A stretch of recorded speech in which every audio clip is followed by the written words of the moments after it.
Ketika umat Islam berkumpul rame-rame di Monas itu, itu gempar dunia Pak. Bukan hanya Indonesia yang gempar, dunia gempar itu. Masa iya seorang Habib Rizik bisa mengumpulkan manusia ribuan bahkan hampir jutaan gitu. Makanya mohon maaf, kenapa ketika Habib Rizik itu membuat satu skema, saya tidak dalam sedang memuji ya, tidak dalam sedang memuji, kita mengambil permisalan saja. Dan betapa banyak orang yang mulai menggerogoti sedikit demi sedikit untuk merusak itu. Karena jangan sampai umat muslim itu bersatu. Dan itu sudah menjadi bahasan penting dalam orientalis. Salawat kepada Nabi dengan mengucapkan Allahumma salli ala Muhammad wa ala ali Muhammad fil alamin innaka Hamidum Majid. Bapak Ibu sekalian yang berbahagia, mudah-mudahan Allah ridai, Allah berkahi, Allah sehatkan, Allah kuatkan, Allah limpahkan rezeki. InsyaAllah kita semua husnul khatimah. Untuk orang tua kita yang telah mendahului, Allah tempatkan di tempat terbaik di sisinya. Allah terima amal ibadahnya.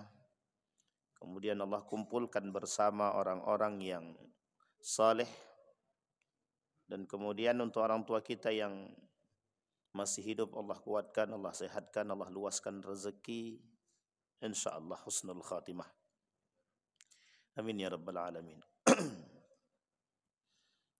Bapak Ibu sekalian yang berbahagia, di dalam satu hadis baginda Nabi Muhammad sallallahu alaihi wasallam dari Al-Hakim, rawahul Hakim.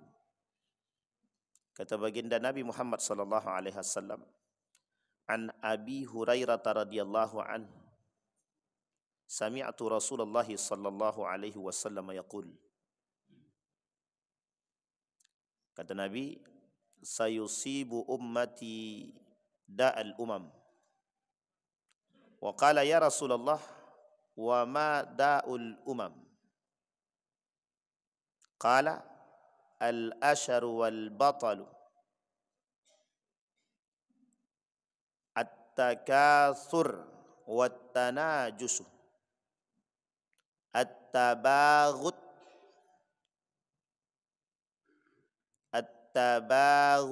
wat takhasum, hatta yakuna al-baghi. Kata Nabi, umatku di akhir zaman terjangkit 6 penyakit yang itu dulu menjangkit pada orang-orang yang sebelum mereka. Yang pertama kata beliau, al-ashar wal batal, al-kufru min ni'matillahi wal israfu bih.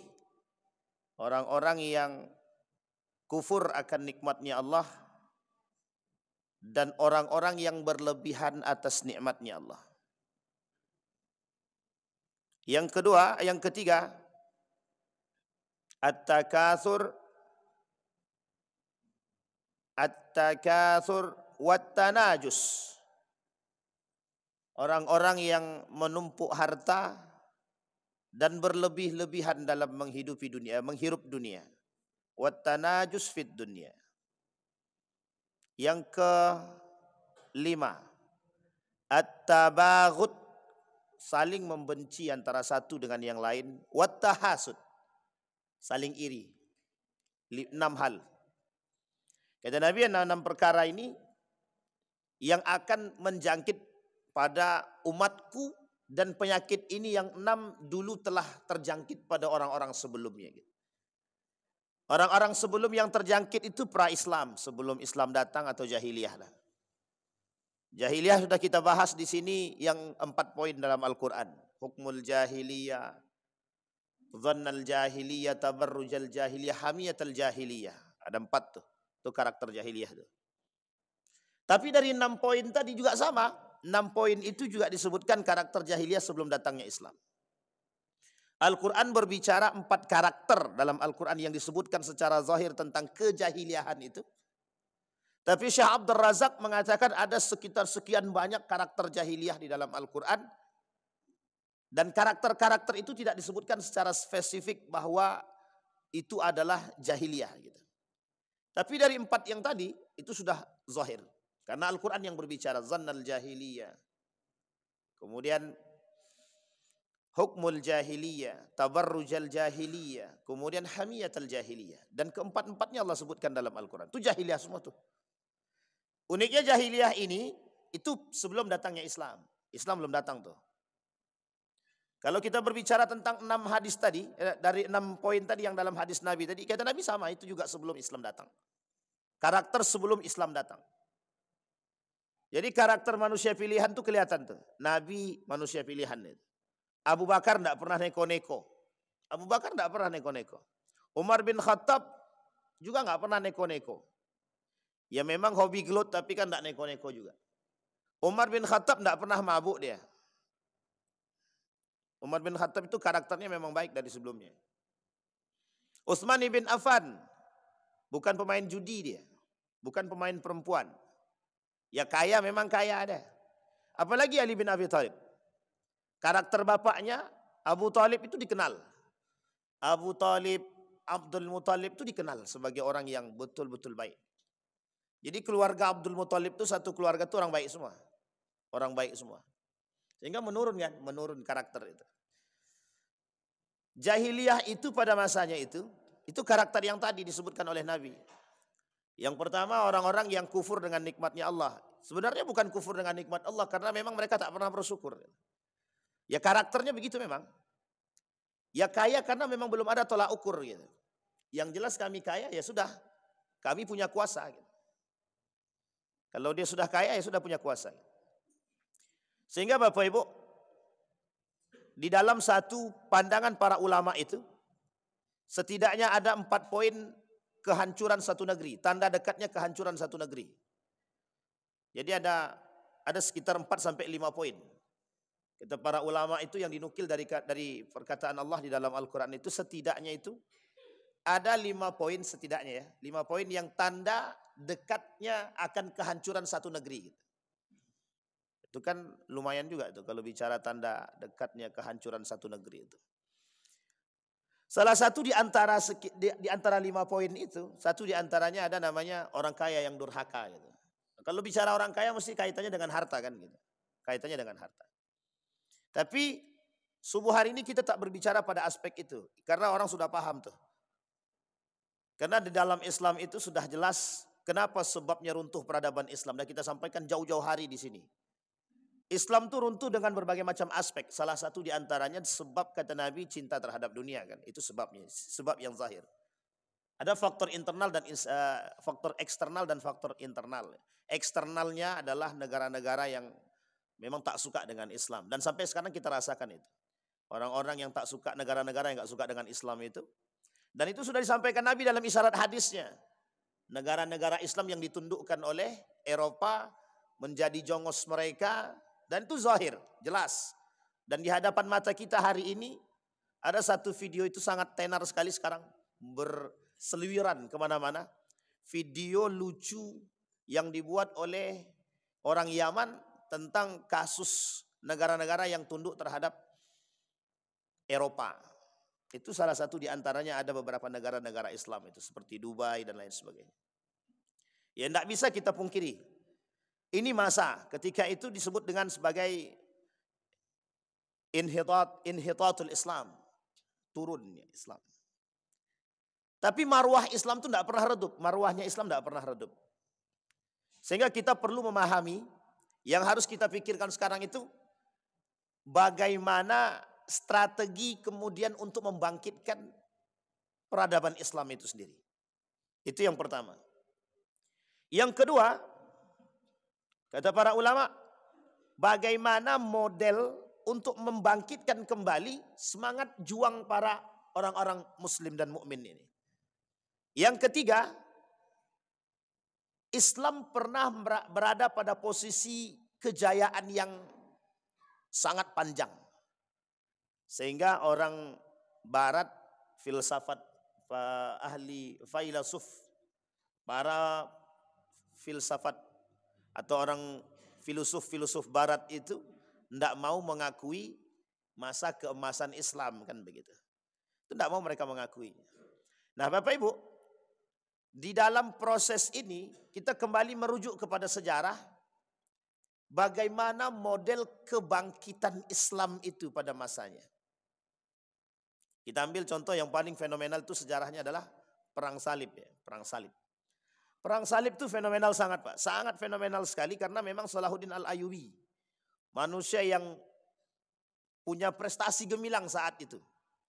Maka kata para ulama, kapan nih Islam sekarang itu seperti Islamnya Salahuddin Al-Ayyubi?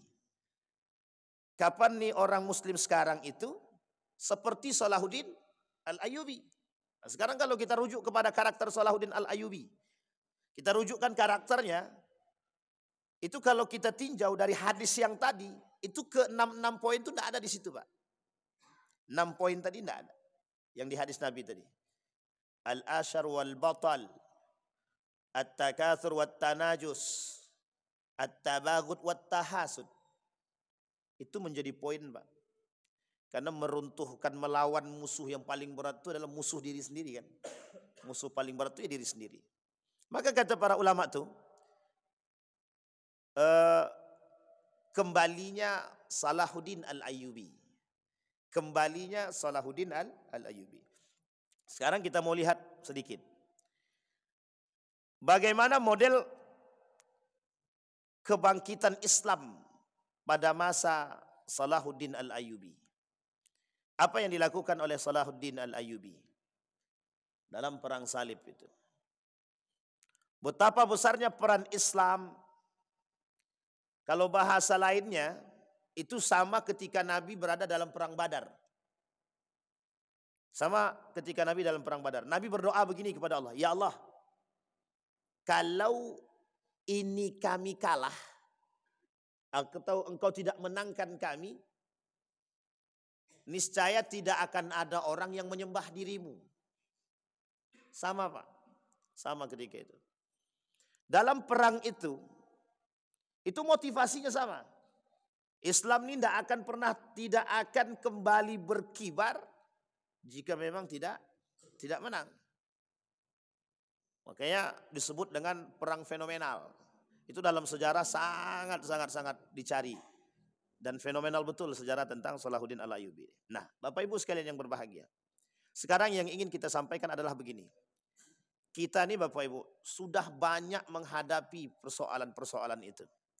Dan saya sudah sampaikan dari awal sampai sekarang. Manusia munafik, pengkhianat dan lain sebagainya kita sudah sampaikan. Dan ini adalah inhitat dan karakter-karakter umat muslim di akhir zaman yang kita nampak. Sekarang apa strategi yang harus kita bangun? Untuk kembali menunjukkan loh ini loh umat muslim. Yang pertama kata para ulama, kita rujuk pada Syekh Al-Malibar dalam kitabnya Irsyadul Ibad. Apa kata beliau? Satu hal yang harus ditumbuhkan dalam diri umat mukmin hari ini, al-jihadu fi sabilillah. Jihad fi sabilillah. Nanti ada muara akhirnya Pak. Muara akhirnya jelas. Sekarang kita lihat posisi kalimat ini. Al-jihadu fi sabilillah, kata Dr. Adyan Husaini itu. Adyan Husain pakar pendidikan Islam. Kata beliau begini. Salah satu yang diharapkan oleh orang-orang Eropa yang harus mereka redupkan dan matikan gitu ya, adalah al-jihadu fi sabilillah. Itu saking mengertinya kaum orientalis terhadap Islam. Saking mengertinya. Karena dalam hadis Nabi ada 3 ibadah yang sangat baik. Sangat baik. Birrul walidain, al-jihadu fi sabilillah. Di antara 3 ibadah yang terbaik itu adalah selain daripada berbakti kepada orang tua, yang terakhir itu ada namanya al-jihadu fi sabilillah. Jihad fi sabilillah. Makanya bahasanya sederhana Pak. Ketika umat Islam berkumpul rame-rame di Monas itu gempar dunia Pak. Bukan hanya Indonesia yang gempar, dunia gempar itu. Masa ia seorang Habib Rizik bisa mengumpulkan manusia ribuan bahkan hampir jutaan gitu. Di Monas dan berkumpul semua. Semua media itu menjadi sorotan. Apa kata media asing itu? Seorang Habib Rizik bisa menyuarakan satu suara. Dan apa yang ditakuti ketika itu? Satu saja. Kalau bicara jihad habis tuh Pak, kata mereka gitu. Jadi di bahasa asing tuh begitu. Ada ketakutan bahwa umat Islam tuh bakal kembali. Kalau bahasa lainnya rekonstruksi. Membangkit atau merubah kembali pola pikirnya umat Muslim dan kembali mau jihad gitu. Karena jihad di sini banyak Pak. Jihad di sini banyak. Ada jihad yang paling besar di situ itu. Bagaimana kelak kalau seandainya umat Muslim ini mau berjihad, dia akan meninggalkan. Jika berani dan dia mampu meninggalkan urusan dunia dan kembali kepada akhirat demi kebangkitan Islam, selesai Pak. Duit itu tak bernilai sepeser pun. Seberapa besar pun duit itu tak akan bernilai di hadapan matanya orang beriman. Sehingga ini yang diredupkan. Sekarang kita lihat. Dari sejarah Nabi. Islam mulai nampak kan dari zaman Nabi. Dari zaman Nabi sampai runtuhnya Turki Utsmani. Semua di situ persoalan jihad. Persoalan jihad. Nabi perang. Perang itu untuk menyebarkan Islam. Dari posisinya sembunyi-sembunyi sampai terang-terangan. Itu semuanya jihad di situ Pak. Jihad semuanya. Ketika Islam sembunyi-sembunyi, kata Umar bin Khattab, sudah tidak saatnya kita sembunyi-sembunyi. Sekarang terang-terangan. Umar masuk, kata para sahabat, dengan masuknya Umar, Islam kuat.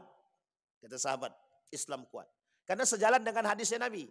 Islam ini akan diperkuat salah satu di antara dua tokoh. Abu Jahal, Umar bin Khattab. Maka masuk ke dalam Islam Umar bin Khattab dalam hadis ini ya. Umar bin Khattab masuk. Setelah Umar masuk, besoknya Umar ketok pintu. Saya Muslim, saya Muslim, saya Muslim. Mulai saat itu Umar bilang sama dari Darul Arqam. Apa kata Umar? Kepada Nabi, mulai hari ini kita tidak usah sembunyi-sembunyi. Terang-terangan Pak. Langsung terang-terangan, pegang bahu, semua gandengan tangan. Orang-orang yang kafir Quraisy yang ada di Mekah itu memandangi Pak dengan sinis dan seolah-olah ingin membunuh. Tapi tak sanggup. Ada ketakutan yang besar. Dengan jumlah yang sedikit, kenapa Allah katakan dalam Al-Quran itu? Dalam perang Badar, kam min fi'atin qalilatin ghalabat fi'atan katsiratan bi'idznillah. Itu yang membuat semangat besar itu semangat jihadnya tadi. Coba bayangkan. Andai kata yang di sini punya semangat jihad semua, wah itu lain. Semangat sekali. Ibu-ibu tukang masak. Pokoknya kalau mau jihad kami siapkan. Akan begitu. Nah, ini semangat. Tapi jihadnya ya, jihad poin di sini. Kata Gus Baha itu, lemahnya jihad itu di situ. Jadi satu cara untuk menghancurkan umat muslim ini adalah lemahkan dulu jihad mereka. Nah, nanti kita lihat bagaimana cara mereka melemahkan jihad tersebut. Nah, sampai di sini bisa dipahami Bapak Ibu ya. Jadi poin jihadnya itu. Kata para ulama, kata Syekh Al-Malibar itu jihad. Makanya kalau Bapak Ibu kita bicara persoalan jihad itu, kalau kita bicara itu agak sedikit sensitif ya. Tapi tidak apa-apa lah gitu. Sampai kapan umat muslim mengalami ketertinggalan? Sampai mereka benci akan jihad. Selagi mereka benci akan jihad. Selagi mereka benci dengan jihad, tidak ada namanya istilah kebangkitan Islam. Coba bayangkan, kata para ulama begitu. Selagi mereka benci dengan jihad, tidak ada namanya kebangkitan Islam. Nah, sekarang jihad ini panjang Pak. Nah, nanti kita lihat poin jihad yang disebut itu. Jadi Bapak Ibu, ini posisi kita sekarang di situ. Nah, kata para orientalis, salah satu cara meruntuhkan umat muslim itu, runtuhkan semangat jihad mereka. Makanya tidak ada anak-anak muda sekarang yang mau jihad itu. Jangankan anak muda, orang-orang tua pun tidak lagi semangat jihad itu. Kata Ustaz Abdul Somad itu, datang orang tua, kalau yang tua datang mau jihad itu tinggal jihad dalam masjid aja lah, kata dia. Kata Ustaz Abdul Somad itu jihad dalam masjid saja. Kalau yang datang anak muda, kan itu bahasanya Soekarno. 10 berikan aku 10 anak itu, tapi itu bahasa isyarat ya, bahasa kiasan ya. Berikan aku 10 pemuda, akan kugoncangkan dunia gitu. Sekarang pemudanya pada main game semua. Apa yang mau digoncangkan gitu? Aras saja tidak bergoncang gitu kan. Baik Bapak Ibu, jangankan aras, masjid aja susah goyangnya gitu. Sampai sini paham Bapak ya? Jadi ini karakteristiknya di situ. Nah itu yang pertama, jihad. Nah sekarang kita lihat apa yang disebut dengan jihad sekarang. Kata para ulama itu jihad itu ya berperang. Jihad itu ya berperang. Tapi ada yang kemudian membuat bahasa lebih sederhana. Jihad itu adalah melawan hawa nafsu. Asyaddul jihad jihadul hawa. Sebaik-baik seberat-beratnya jihad, jihad melawan hawa nafsu. Loh memang betul Pak, sekarang ini kita sedang berperang dengan diri kita sendiri. Coba bayangkan, pilih mana? Pilih, ini yang bahasa sederhana ya, pilih mana gitu. Pilih salat di masjid atau salat di rumah kan gitu. Itu kan jihad itu. Pilih ke masjid atau ke mall yang banyak diskonnya gitu kan. Bagi ibu-ibu kan. Dan ini jihad Pak, jihad melawan yang betul. Itu sebenarnya sederhana, tapi ada jihad yang paling berat lagi. Dalam persoalan pendidikan, pilih mana? Sekolah yang ada Islamnya atau sekolah yang tidak ada Islamnya. Pilih mana? Menanamkan semangat Al-Quran dan nilai keislaman terhadap anak melalui pendidikan berbasis Islam atau tidak. Nanti banyak gitu Pak. Banyak gitu. Sekarang lihat jihadnya para pakar pendidikan Islam hari ini. Apa jihad mereka hari ini? Bagaimana meruntuhkan model liberalisme sekulerisme dalam perguruan tinggi. Ini saya kasih tahu dengan cara agak-agak sedikit vulgar tuh begini. Sarangnya liberalisme sekulerisme itu di perguruan tinggi sekarang. Itu sarang betul tuh Pak. Sekulerisme, pluralisme, liberalisme itu sarangnya kalau Bapak mau lihat itu di perguruan tinggi. Itu kalau tersinggung perguruan tinggi berarti memang sama tuh, pelaku semua tuh. Tapi memang di situ Pak, sampai bahasan dalam satu buku ada namanya On Islamic Civilization itu, dalam satu buku itu tebal sekali. Itu isinya pembahasan bagaimana mengeluarkan isu, mengeluarkan paham-paham ini daripada perguruan tinggi itu. Coba bayangkan. Universitas Islam Negeri misalkan. Ternyata di dalam itu semuanya adalah liberalisme. Sampai ada seorang pakar itu, kalau saya tak salah Profesor Dr. Azumardi Azra, apa kata beliau? Saatnya umat muslim membuka diri gitu, dan menerima keterbukaan. Gitu. Sepintas begitu dalam dunia keilmiahan dianggap itu benar. Tapi hati-hati dengan pernyataan demikian. Kenapa kita bilang hati-hati? Dampak dari keterbukaan kita hari ini itu yang terjadi. Paham maksud saya Bapak Ibu ya? Ini karena Bang Romi pilih judulnya Perang Pemikiran. Makanya perangnya pemikiran aja terus tidak akan ada akhirnya nih. Sampai sini paham Bapak Ibu ya? Jadi keterbukaan. Sehingga bahasa dalam Al-Quran itu, bagaimana keseimbangan itu bisa timbul dan nampak, sementara umat muslim itu meruntuhkan keseimbangan itu sendiri. Nah ini kita ambil contoh begini, sederhananya begini. Tadi kata Nabi dalam hadisnya itu penyebab umatku akan terjangkit penyakit 6 hal. Satu diantaranya kata Nabi adalah mereka at-takatsur menumpuk-numpuk harta. Sekarang kita perhatikan Pak kalimat sederhana ini. Nabi bilang at-takatsur. Makna lain daripada at-takatsur itu bermegah-megahan. Makna lainnya adalah menumpuk-numpuk harta. Sekarang kita lihat. Ada orang yang suka menumpuk-numpuk harta, itu dorongannya apa? Ibu itu dah bilang nafsu dulu. Oke, ada yang lain Pak? Satu nafsu. Yang kedua, gengsi. Yang ketiga, tenang Bang Endar, tenang, aman. Yang ketiga FOMO, fear of missing out, ikut-ikutan. Ya sama kayak tadi lah tuh. Tahu ikut-ikutan maksudnya gitu. Wih, si A aja korupsi masa aku enggak gitu. Itu sama tuh bahasa itu.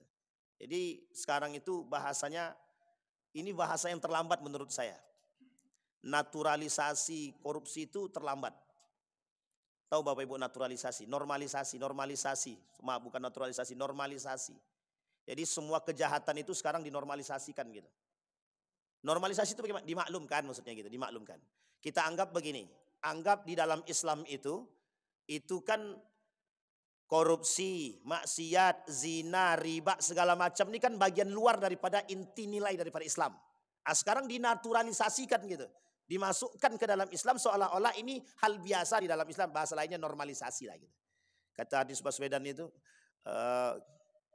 sekarang nih kata dia semua itu dinormalkan. Yang bejat-bejat itu dinormalkan lah gitu.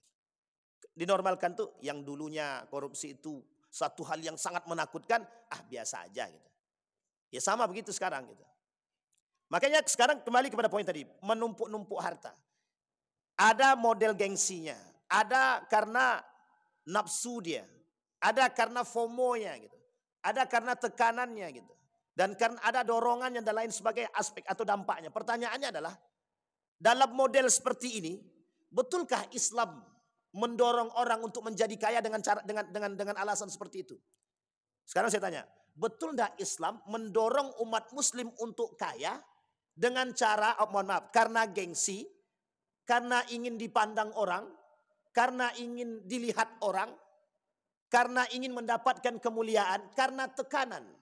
Betulkah Islam mendorong umat muslim untuk kaya karena aspek ini? Enggak sama sekali. Sama sekali tidak. Sekarang pertanyaannya, mereka kaya dorongannya apa? Hawa nafsu. Sekarang pertanyaannya, kalau dorongannya hawa nafsu, kira-kira cara yang digunakan untuk memperkaya diri halal atau haram? Ibu ini semangat kali lah. Haram ya bu ya. Pokoknya ibu harus suara tuh bu. Haram pak. Dorongan, cara yang dilakukan pasti yang haram. Karena memang mohon maaf, salah satu cara yang bisa dilakukan untuk menumpuk harta, ya dengan cara yang haram. Sekarang saya tanya, gaji PNS berapa? Nggak usahlah PNS pak. Apa namanya itu? Sebelum PNS itu apa namanya? Honorer. Tenaga kerja honorer tahun 2023 di Pekanbaru masih ada yang dapat 800.000 per bulan. Kerja dari jam 8, jam 7 sampai jam 4. Gajinya 800.000. Sekarang saya tanya, sudah masuknya dengan sogok, dapatnya cuma 800.000. Kita tidak dalam keadaan menjelekkan yang lain, na'udzubillah, bukan. Tapi kita ingin melihat perbandingan sesuatu hal. Sesuatu yang dihasilkan dengan cara yang haram mesti akan mendapatkan yang, mohon maaf Pak, mohon maaf. Sekarang kita lihat Pak, kondisi itu. 800.000 itu bisa menghidupkan siapa? Anggap dia belum punya anak dan istri. Apa yang terjadi? Kalau dia belum punya anak dan istri, 800.000 cukup. Di Pekanbaru. Anggaplah cukup, anggap cukup gitu. Kalaupun dia makan di tempat warung yang sangat sederhana betul. Yang mungkin nasi telurnya 5.000 lah. Nasi telur 5.000. Karena di Yogyakarta masih ada nasi telur 5.000 kan itu. Tapi kalau 800.000 ini tinggal di Temilahan untuk seorang diri bisa. Karena masih ada nasi telur itu yang di bawah 5.000. Baik, kita lihat sekarang. Paling banter Pak hidupnya 600.000 sampai 700.000 sebulan. Untuk makan saja. 100.000 untuk apa? Belum pulsanya dan lain sebagainya. Sekarang dia akan lakukan untuk menumpuk. Bagaimana caranya? Sekarang ada tenaga honorer dengan gaji 800.000 punya mobil. Ini logika berpikir Pak. Jadi mohon maaf. Apa yang akan kita? Jangan suuzon. Kita tidak suuzon Pak. Yang kita bahas adalah bagaimana ada orang menumpuk harta dengan cara yang haram. Sekarang jihadnya dia di situ Pak. Mau enggak tangan nih, mohon maaf Pak, ini betulan cerita. Ada seorang sahabat itu, staf ahli DPRD provinsi. Kita sebutkan provinsi mana ya. Tapi dia staf ahli provinsi gitu. Disuruh membuat proposal, kalau dia berhasil membuat proposal, dia akan dapat uang minimal 40 juta dikasih. Coba bayangkan. Itu kalau dia enggak jihad dengan diri dia sendiri, itu mudah saja menghasilkan duit itu Pak. Kalau satu kelompok aja minta satu, kalau 5 kelompok, kali aja 5 kali 4, 200 juta Pak. Mudah cari duit itu. Atau susah? Beberapa hari yang lalu datang seorang bertanya tentang fikih muamalah. Dia bilang begini, Ustaz, ada perbankan menawarkan uang 100 miliar kepada kami Ustaz. Tapi dengan model riba kata dia. Kira-kira bagaimana, kami terima atau tidak untuk perusahaan kami, modal perusahaan kami gitu. Saya bilang dengan kontan-kontan saja. Selagi ada unsur ribawi, sampai kapanpun tidak akan pernah Allah ridai. Tapi Ustaz, ada Ustaz yang membolehkan. Katanya. Dibandingkannya pula begitu. Astagfirullah wa atubu ilaih. Ya mungkin ada yang membolehkan. Gitu. Tapi yang uniknya, yang 50 miliar mereka tolak. 25 miliar mereka tolak. Pas 100 miliar goyang dia. 100 miliar Ustaz katanya. Besar juga katanya. Sayang kalau ditolak. Coba bayangkan tuh. Sampai mereka cari pembenaran. Mohon maaf ya, ini ilustrasinya Pak. Sampai mereka mencari pembenaran dalil agar bisa menerima uang 100 miliar tersebut. Sampai di sini bisa dipahami gaya berpikirnya Pak. Coba, sekarang nih Pak, salah satu cara melemahkan semangat jihad itu dengan cara begitu Pak. Bagaimana umat muslim bisa tidak semangat jihad dengan beberapa cara. Satu, asupan makanan yang harus mereka terima.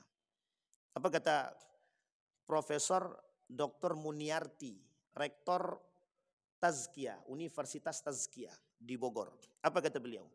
Salah satu yang bisa menurunkan semangat berislamnya seseorang itu dari hal makanan yang halal dan haram. Kalau yang halal yang dia makan, mesti semangat berislam itu tinggi. Tapi kalau yang dimakan dia yang haram, runtuh. Makanya kenapa mereka semangat sekali membagi daging babi itu menjadi 180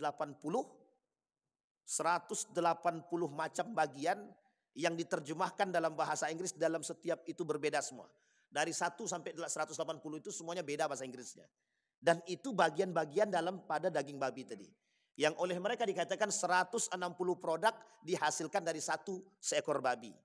Hanya tujuannya untuk menurunkan semangat berislamnya umat muslim itu sendiri. Cara menghancurkan kita dengan cara hal demikian. Kuaci misalkan. Tapi saya tak sebut merek ya. Kuaci misalkan. Ada yang bercampur dengan minyak babi. Ya kan?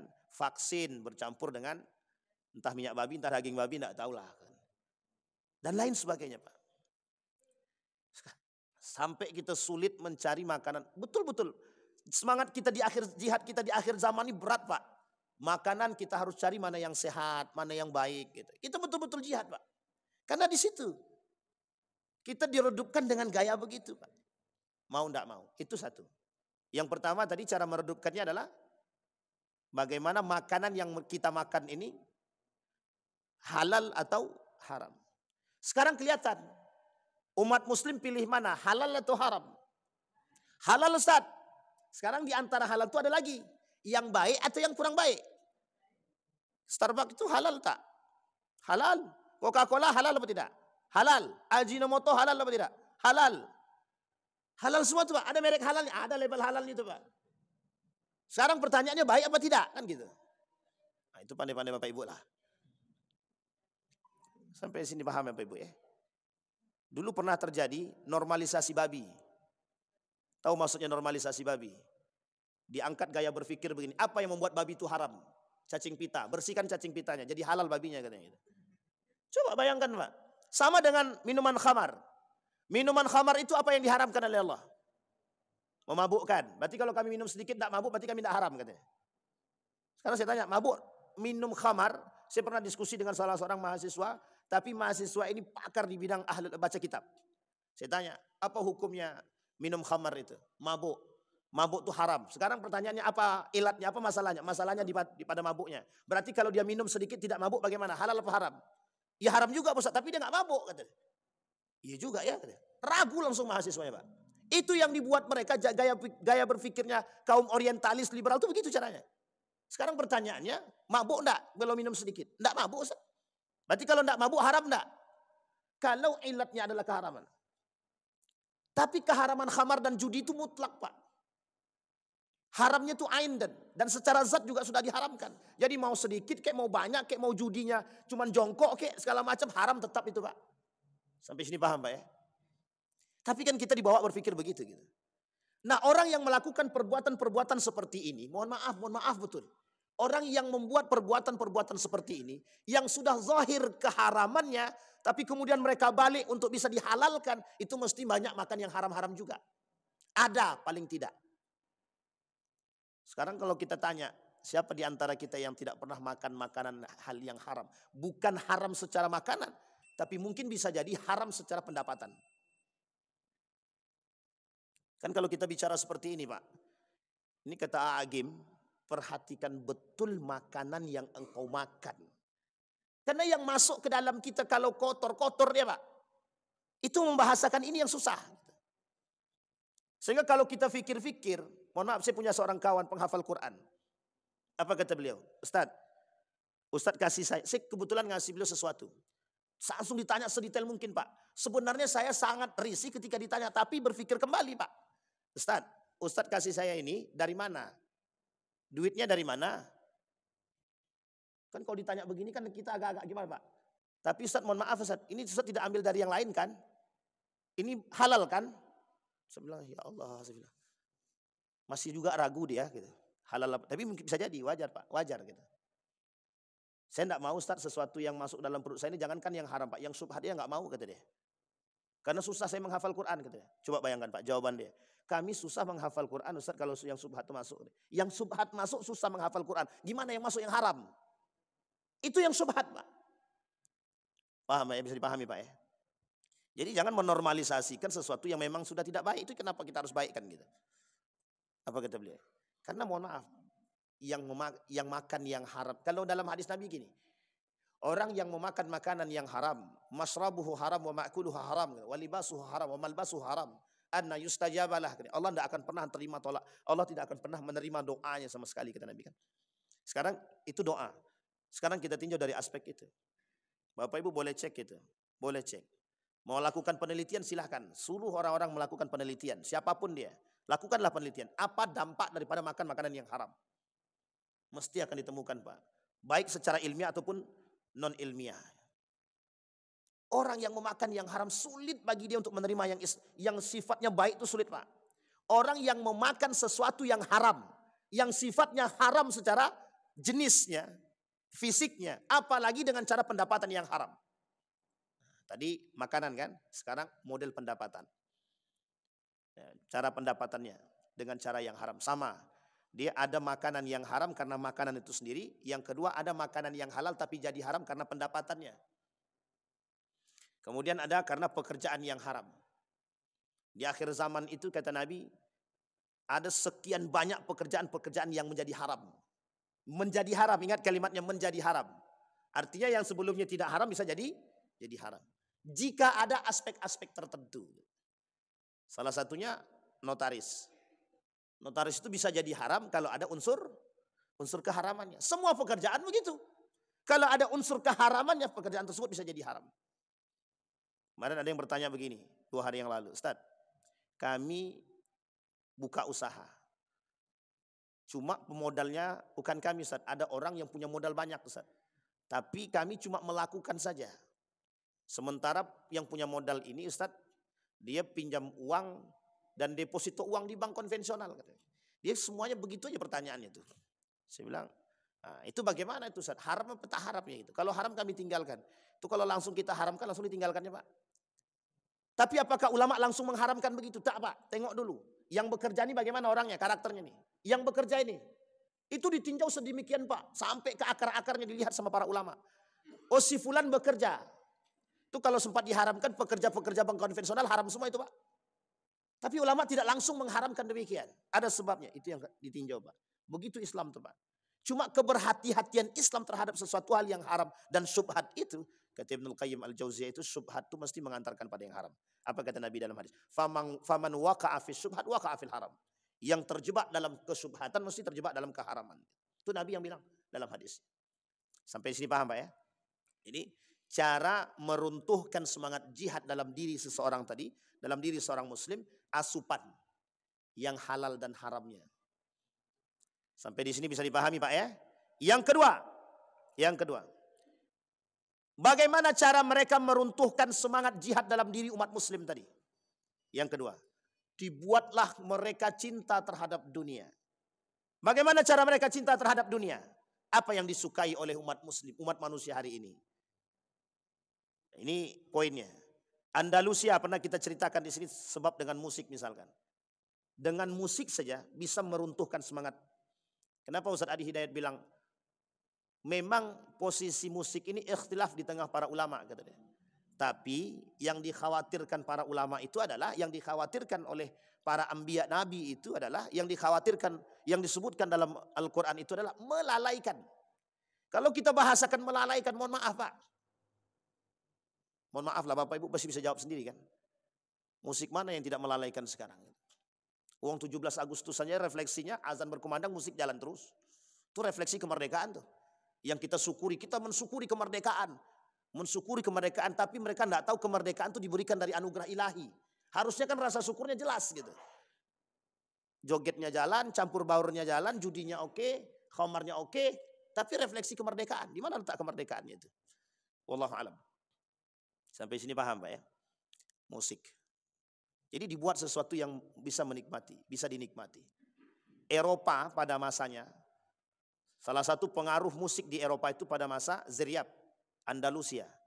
Seorang pemuda namanya Ziryab yang membuat atau memanipulasi Eropa atau merubah Eropa dari yang tidak mengenal musik menjadi mengenal musik. Namanya Ziryab, cari aja. Nanti ketemu tuh Pak, Ziryab. Orang yang mengenalkan musik, semenjak saat dia mengenalkan musik kepada masyarakat Andalusia ketika itu, semua orang bermain musik. Dan semua, bukan semua, mayoritas mengenal musik. Dan mayoritas terlena dengan musik. Semua terlena dengan musik. Nah sekarang persoalan lagi paling sederhana lagi, ketika musik, halal enggak musik itu? Halal, maaf. Mubahkah? Mubah. Sunnahkah? Sunnah. Haramkah? Haram. Ini bukan persoalan musik itu. Jangan biarkan hukum tentang musik ini membuat atau menggeser pola pikir kita untuk jauh dari agama. Ya memang dasar kita tidak suka sholat, jangan jadikan musik itu sebagai alasan. Jangan jadikan hukum musik itu sebagai alasan. Uang hukum musik mubah kok. Tapi Anda lalai dengan sholat loh. Jadi hukum musik tadi yang melalaikan kita daripada agama, daripada nilai, daripada sholat, jadi haram Pak. Jadi haram. Bukan hanya musik, semuanya Pak. Sampai sekarang ada seorang ulama mengatakan dengan spontannya dia katakan. Dengan resmi dia katakan. Hiburan itu halal kata dia. Hiburan itu mubah kata dia. Tahu yang saya maksud ini Pak? Ini videonya lagi rame kemarin itu. Ada salah seorang ulama di sana. Di Timur Tengah itu. Ketika ada kasus sorotan yang besar terhadap negara mereka. Langsung dia buat satu video, apa kata dia, hiburan itu mubah, boleh. Dengan cara apapun dia hiburan, boleh. Tapi di situ tidak ditambahkan Pak. Kalau bercampur laki-laki perempuan, kalau ada minuman khamar bisa dibolehkan atau tidak? Tidak disampaikan Pak. Karena keharaman sesuatu itu disebabkan karena dampak dan ada unsur yang diharamkan itu. Nah sekarang begitu Pak. Dibuatlah. Jadi sekarang ini seolah-olah hukum itu dijadikan pegangan karena mereka artinya mencari pembenaran di balik kemaksiatan yang dia lakukan. Na'udzubillah tsumma na'udzubillah. Memang musik itu ada yang menghukumi mubah. Tapi jangan jadikan kemubahan musik itu untuk kita bermaksiat kepada Allah. Kita jadikan alasan bahwa hukumnya itu mubah gitu. Memang kita pelaku maksiat. Sampai sini paham Pak ya? Ini gaya berpikirnya barat begitu. Cara merutuhkan Islam. Itu dua. Yang cinta terhadap dunia. Sekarang kalau kita berpikir, mohon maaf, hampir tidak ada yang tidak cinta terhadap dunia. Siapapun mereka. Pak, penyakit ini tidak kenal siapapun. Mau ustadz dia, mau ulama dia, mau manusia biasa dia. Bahkan ada yang lebih aman Pak. Kadang manusia biasa lebih aman daripada yang luar biasa. Paham maksud saya? Kadang orang yang tidak mengerti agama lebih aman, lebih terhindar dari penyakit ini ketimbang orang yang mengerti agama. Uniknya orang yang mengerti agama kadang-kadang menjadikan alasan agama, oh ini kan mubah, enggak apa-apa. Nah, kita ambil istilah gitu ya, istilahnya begitu. Oh minum khamar enggak apa-apa, yang penting 0, sekian kok. Orang enggak memabukkan kan biasa. Sehingga kita harus berhadapan dengan orang-orang seperti ini. Yang ketiga, yang melemahkan semangat jihad itu. Umat muslim bertikai dengan umat muslim itu sendiri. Umat muslim bertikai dengan umat muslim itu sendiri. Apa kata Syekh Ramadan Al-Buti dalam bukunya? Manil mas'ul an takhallufil muslimin. Kata dia, siapa yang bertanggung jawab atas runtuhnya, terkebelakangnya, atau rusaknya moral umat muslim hari ini? Kata Syekh Ramadan Al-Buti. Seorang ulama yang dibom. Apa kata beliau? Siapa yang bertanggung jawab atas keterbelakangan umat muslim hari ini? Siapa yang bertanggung jawab atas runtuhnya peradaban Islam ini? Siapa yang bertanggung jawab atas rusaknya moral umat muslim hari ini? Siapa yang bisa jawab Pak? Siapa yang bertanggung jawab? Islam kah? Nabi kah? Allah kah? Orang tua kah? Atau siapakah? Atau pendidikan kah? Kita jawab, yang bisa menjawab ini diri kita masing-masing. Kata beliau, siapa yang merusak, yang bisa bertanggung jawab atas rusaknya moral kita? Siapa yang bisa menjawab? Siapa yang bertanggung jawab atas jauhnya umat mukmin hari ini dari semangat jihad? Ini baru jihad aja nih, belum yang lain. Sampai sini paham ya? Baik. Jadi posisi kita, jihad ini sengaja jihad, semangat jihad ini sengaja diredupkan dalam diri umat mukmin itu sendiri. Makanya mohon maaf, kenapa ketika Habib Rizik itu membuat satu skema, saya tidak sedang memuji ya, tidak dalam sedang memuji, kita mengambil permisalan saja. Dan betapa banyak orang yang mulai menggerogoti sedikit demi sedikit untuk merusak itu. Karena jangan sampai umat muslim itu bersatu. Dan itu sudah menjadi bahasan penting dalam orientalis.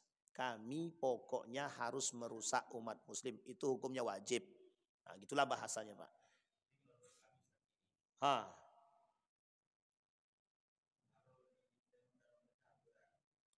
Jangan tengok catur itu bisa jadi haram itu nanti. Gimana? Oh gitu. Iya. Semuanya kafir. Ya, percaturan dunia ya.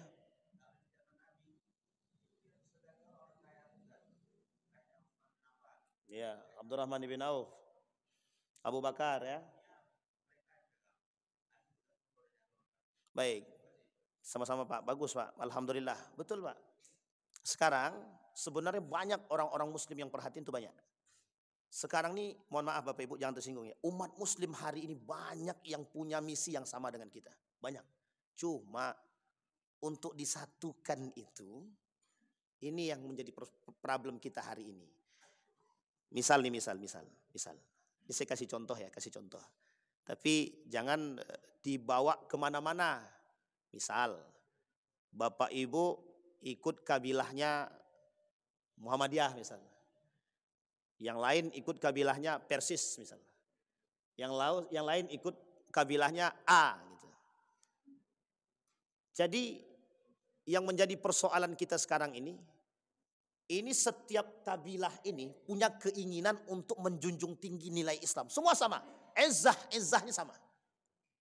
Pokoknya kami li'i'la'i kalimatillah. Sama. Semua sama. Sekarang kan sudah ada nih. Gimana caranya menemukan ini dalam satu ruangan. Yang kemudian dalam satu ruangan ini. Yang sudah ada kelompok ini. Yang sama misinya ini.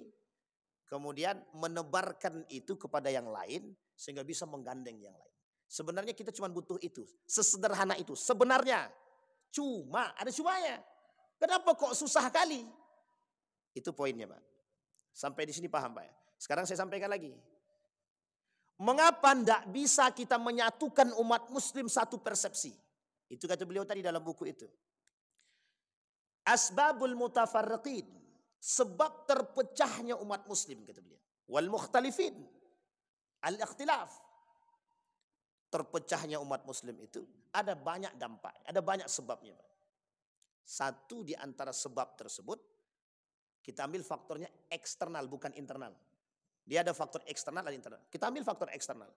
Sampai kapanpun mereka tak akan senang kalau kita bersatu.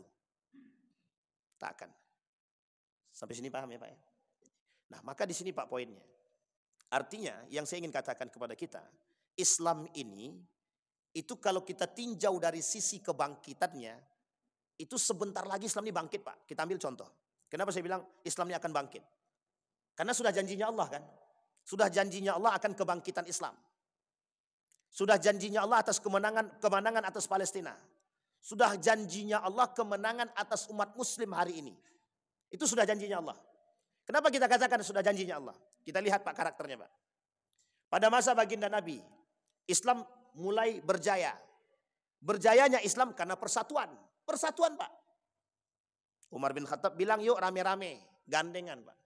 Dari pertama kali Islam mulai terang-terangan. Sampai mereka diusir. pindah ke Madinah, semua bergandengan tangan. Semua bergandengan. Siapapun yang masuk, yang menyusup dari kalangan mereka, mesti terpental. Karena masih kuat. Itu kan sedikit Ustaz jumlahnya. Kita ambil permisalan dulu.